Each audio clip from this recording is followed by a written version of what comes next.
Hello, നമുക്കിന്ന് നാഗർകോവിൽ വരെ പോകേണ്ട ഒരു ആവശ്യമുണ്ടായിരുന്നു. അപ്പോൾ വരുന്ന വഴിക്ക് എന്തായാലും ശുചീന്ദ്രത്തോട്ടൊന്ന് കയറാമെന്ന് വിചാരിച്ചു. ഇതുവരെ പോയിട്ടില്ല.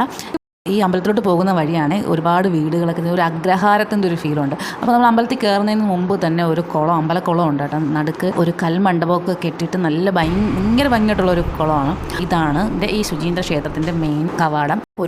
അതായത് 1000 വർഷം പഴക്കമുള്ളൊരു ക്ഷേത്രമാണ് കേട്ടോ. പണ്ട് കാലത്ത് ഇത് കേരളത്തിൻ്റെ ഭാഗമായിരുന്നു. പക്ഷേ ഇപ്പോൾ ഇത് തമിഴ്നാടിൻ്റെയാണ്. കന്യാകുമാരിയിൽ നിന്ന് ഏകദേശം 16 കിലോമീറ്റർ ഉണ്ട് ശുചീന്ദ്രത്തോട്ട്. ഇവിടുത്തെ പ്രതിഷ്ഠ എന്ന് പറഞ്ഞാൽ ബ്രഹ്മ വിഷ്ണു ശിവനാണ്. പക്ഷേ മെയിൻ പ്രതിഷ്ഠ എന്ന് പറഞ്ഞാൽ ശിവൻ തന്നെയാണ്. കുളത്തിന് ചുറ്റും നമ്മൾ നടന്നു കേട്ടോ. നല്ല രസമുണ്ട്.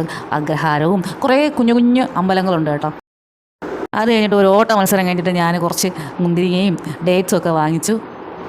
എല്ലാം കഴിഞ്ഞപ്പോൾ നന്നായിട്ട് വിശന്നു. അപ്പോൾ ഇതിനടുത്ത് തന്നെ ഒരു കുഞ്ഞു കടയുണ്ടായിരുന്നു. അവിടെ പോയി ഞാൻ ഊണ് കഴിച്ചു. ദിപിച്ചോട്ടെ ബിരിയാണി കഴിച്ചു. നല്ല അടിപൊളി ഊണും ബിരിയാണി ആയിരുന്നു. മീനൊക്കെ നല്ല അടിപൊളി മീനായിരുന്നു കേട്ടോ.